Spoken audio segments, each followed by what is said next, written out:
Hey guys, Dale Schwartz here filling in for Jeff again. This is our June 2018 update. So we've made a lot of progress since last month. Let's see what we got going on. So we've been making progress on Willie's 67 Barracuda here. Doug's got most of the chassis finished. We've got the beast of a Hellcat engine installed in here.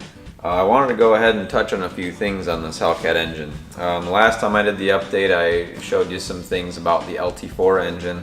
Well, this is kind of the competitor to the LT4. The Hellcat's a 6.2 liter, just like the LT4 is. However, it's got 707 horsepower. It's an iron block instead of the aluminum one. It's still a pushrod V8 engine. The supercharger's got quite a bit more capacity, more cooling and everything in there, so it's a very capable engine with minimal modifications. This particular customer didn't need a lot of horsepower, so we're not going to be doing any modifications to this. I mean, 707 horsepower is enough for most people, or perhaps too much. So the Hellcat engine is very large, as is all of the Mopar Hemis. There's a section on the back of the supercharger here that is for the intercooler system for the supercharger. It sticks off quite a bit from the engine or from the supercharger, so we are making some new pieces to make it shallower to fit a little bit better. But the other thing that is kind of causing some fitment issues with this is the fact that the 67 to 69 Barracudas are so much smaller than the other cars that Hellcats have been being swapped into recently. The 69 Charger, for instance, has a very large engine bay. It's got a lot of depth front to back. The later Cudas, the 70 to 74 Cudas and Challengers, have quite a bit more space in here. So since we're jamming this Hellcat engine in that has just more stuff going on in it, there's some of those challenges. It's not a huge deal for us because it's just metal. You know, we can always refabricate stuff and make room for what we need to. But the earlier Barracudas make it fairly difficult to swap in late model engines like this because the front to back dimension in the engine bay is much smaller than some of the others. So we're gonna have a fun time fitting this into here. The Hellcat engine also is available from Mopar Performance. They released it at SEMA as a complete, like, ready-to-run package to compete with the Fords and GM engines that we've been selling a lot of. So these are available through us. They're ballpark around $16,000, which is a heck of a price for such a capable engine with a factory warranty. There's also a front serpentine drive available from Mopar, as well as all of the wiring to get it done.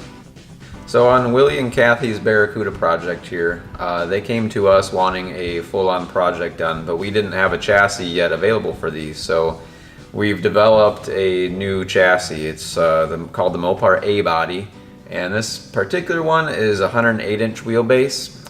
There are several different wheelbase options through the A-Body line. This is the only one that we'll have available soon, but hopefully in the next year or so we'll have the other ones figured out. I wanted to touch on some of the mounting procedures of this. It's very, very similar to the rest of our Mopar line because it's a Mopar. It's built pretty much the same way as the rest of them.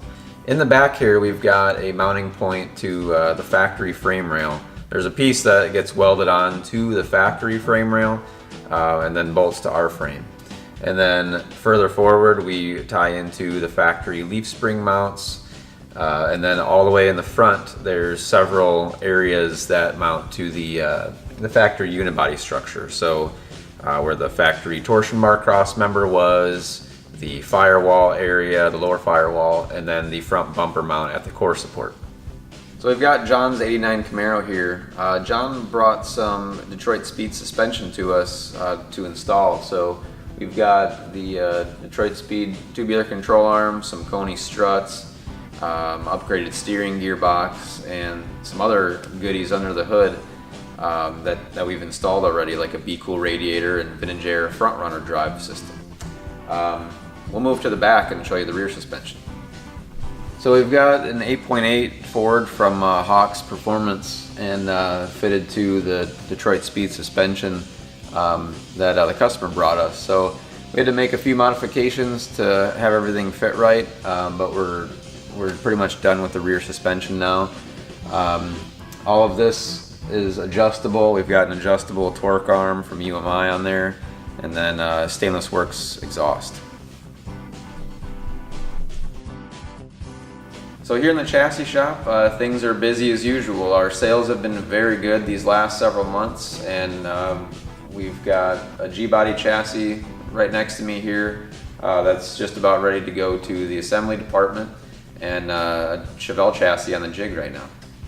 So we've got Marcs 49 F3 pickup back from paint. It's a nice gloss gray with gloss black wheels. There's going to be some orange pinstriping done by Brando here in the next couple weeks.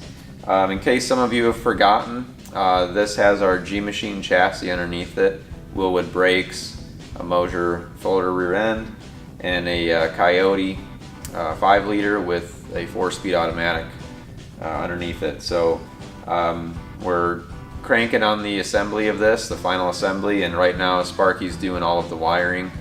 So let's check out the wiring panel that he's got. So to ease the wiring process, we've fastened everything to a flat plate that'll be mounted to the firewall. Here we've got our Highway 22 wiring harness from American Auto Wire, along with some relays and fuses mounted to it. And then this one's getting some Dakota Digital gauges. So we've got the VHX control box here, along with control modules to go with that. 70 Chevelle project is continuing to progress. We've got a lot of carbon fiber stuff going on in here. So to add to the exterior that we talked about last month, we've got a carbon wrap steering wheel from Billet Specialties here, Autometer ultralight gauges that have a carbon fiber background, and these cool Cobra seats that I'm sitting in also have a carbon back on them. So in the trunk here of the 70 Chevelle, we've got a lot of audio equipment going on. We've got a Helix amp and some crossovers that are mounted back here. So after all this stuff is mounted, it's going to head to upholstery and get paneled off. 67 Mustang is back on the chassis. We had it on the rotisserie recently to do some filler work and final welding of the underside. So we've stuck it back on the frame now and are kind of final mocking up all of the body panels. We've made a custom aluminum splitter, and I'm going to show you something pretty cool in the back too. So the front end of the Eleanor Mustang has a lot going on. There's multiple lights, crazy body work, and we added that splitter. So to match the back, one of our guys thought up the idea, hey, let's try doing a diffuser. So ran it by the customer and he liked it. We've made this entire thing out of aluminum here, cut out the valance panel to fit the entire assembly up in there, and once it's all body worked and done, it'll look really nice back here.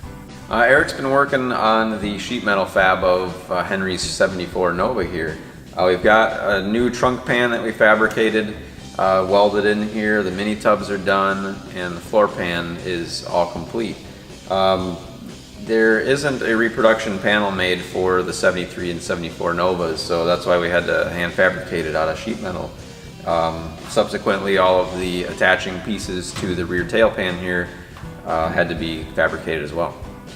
After a lot of hours of sanding and body work, this 70 Skylark project is in primer, and it'll be in paint very soon. Well guys, that's all for our June 2018 update. If you are out and about at any shows, we do sponsor the McHenry, Illinois Cruise Night on Monday nights, as well as the Crystal Lake Cruise Night on Thursdays. It's only once a month.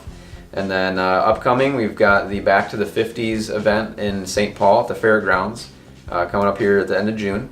And then after that, we're going to be at the Des Moines, Iowa Heartland Nationals for Good Guys. And then following that, we're going to be at the Syracuse Nationals in New York, followed by the NSRA Nationals down in Louisville. So hope to catch you at one of the events. Thank you very much for watching, and subscribe to our YouTube channel if you haven't already.